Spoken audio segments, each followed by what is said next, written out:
Então vamos lá, hoje vou apresentar aqui para vocês uma revisão científica bastante atual sobre o problema que está literalmente passando desapercebido pelos sistemas de tratamento de água no mundo inteiro, que são os microplásticos interagindo com desinfetantes na água de abastecimento.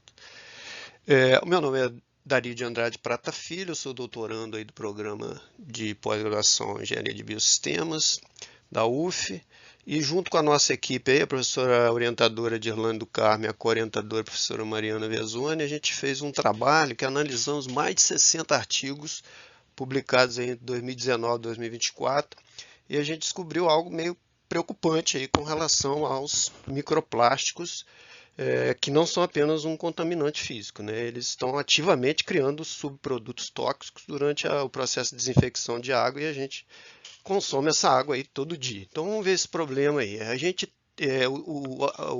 O título desse artigo está aí, né? São contaminantes emergentes, né? Uma revisão sobre os microplásticos e a formação desses subprodutos tóxicos.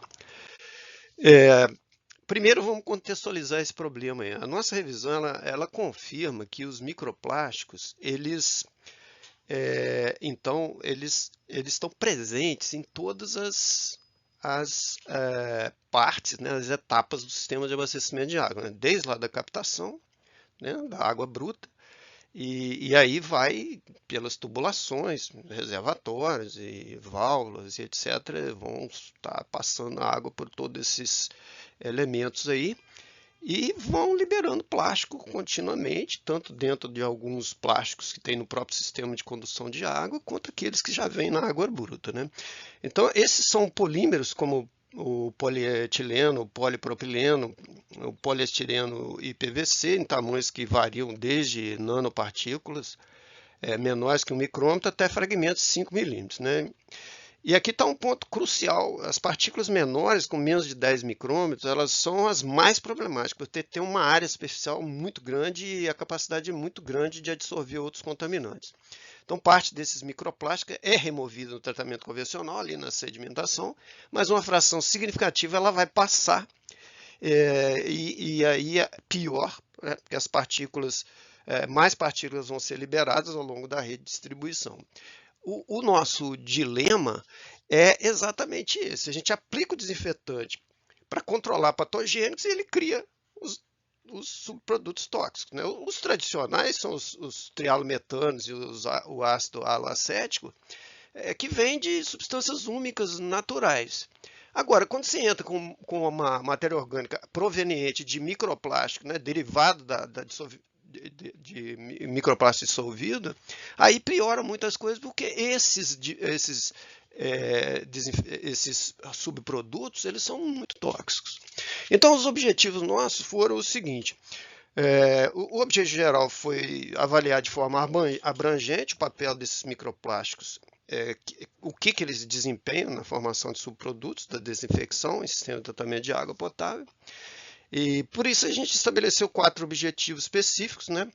Primeiro, identificar os mecanismos de interação entre microplástico e desinfetante. Segundo, caracterizar quais tipos de subprodutos são formados na presença desses microplásticos. E o terceiro, mapear as lacunas científicas e regulatórias que ainda existem nessa área.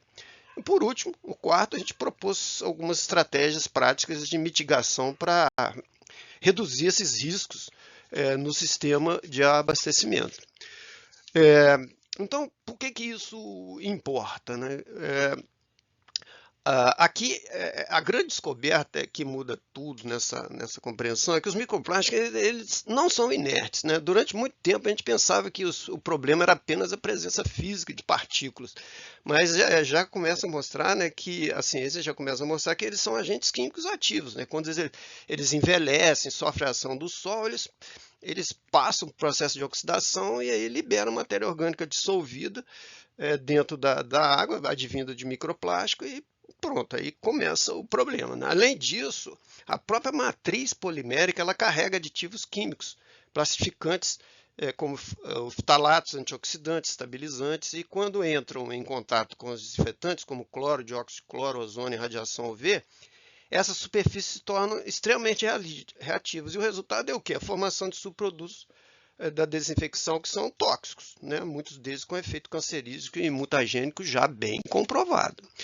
Então, a nossa metodologia foi o seguinte: a gente seguiu o padrão internacional PRISMA 2020, a gente partiu aí de uns 1.653 artigos, né? 1.635 artigos, né? E a gente identificou lá nas bases Scopus e Web of Science, fomos removendo duplicatas, excluindo o que não tinha a ver, e fomos chegar no final a 69 artigos, que são realmente artigos que importam para essa revisão.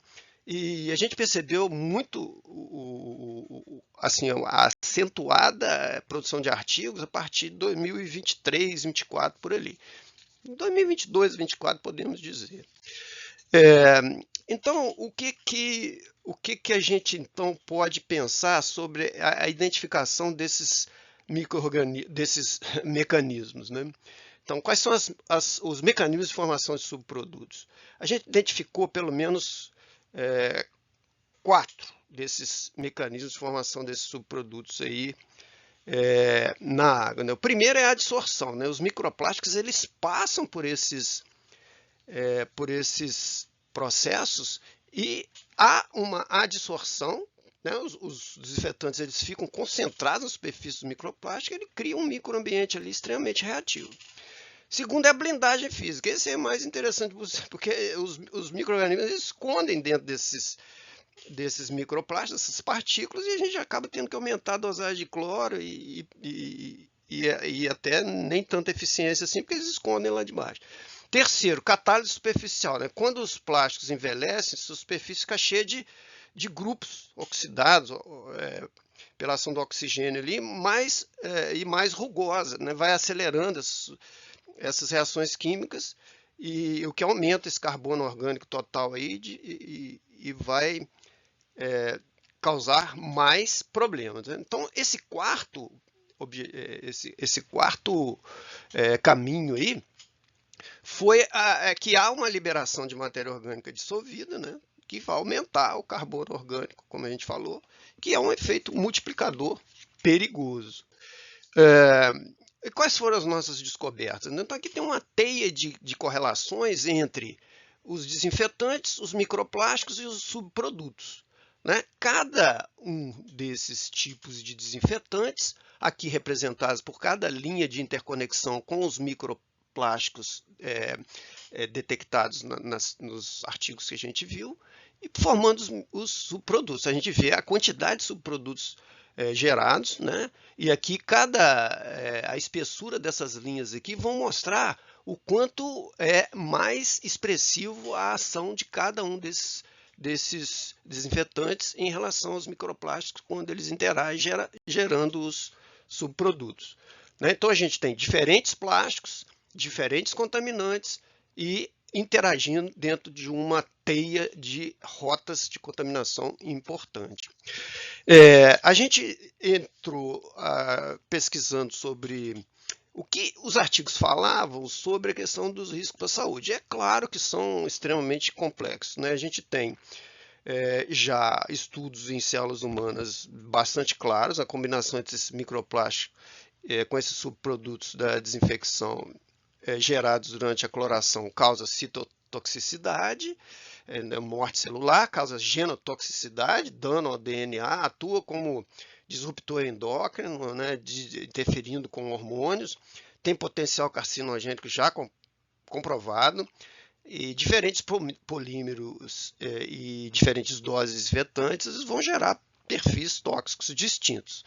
A liberação de aditivos como plastificantes e compostos organoestânicos de PVC e polietileno sob a ação desses desinfetantes, ele vai agravar mais esse risco ainda. E quando há o brometo na água bruta, a situação piora, porque subprodutos bromados formados são ainda mais tóxicos. E já estudos mostram mesmo que após a digestão gastrointestinal, esses compostos eles vão persistir e alterar a microbiota intestinal com efeitos crônicos de longo prazo. Então, eles agem assim de uma forma indesejável contra a saúde humana. E o que a gente viu de lacunas? Né? Apesar de tudo, a gente descobriu ainda que há lacunas enormes. Do ponto de vista científico, a gente não tem protocolo padronizado para quantificar microplástico e caracterizar os subprodutos associados. Né? Há escassez de estudos em escala real, de longo prazo, em estações que estão operando. Né? Tecnologicamente, a remoção de microplástico, principalmente de nanoplástico, é extremamente heterogênea e ineficiente.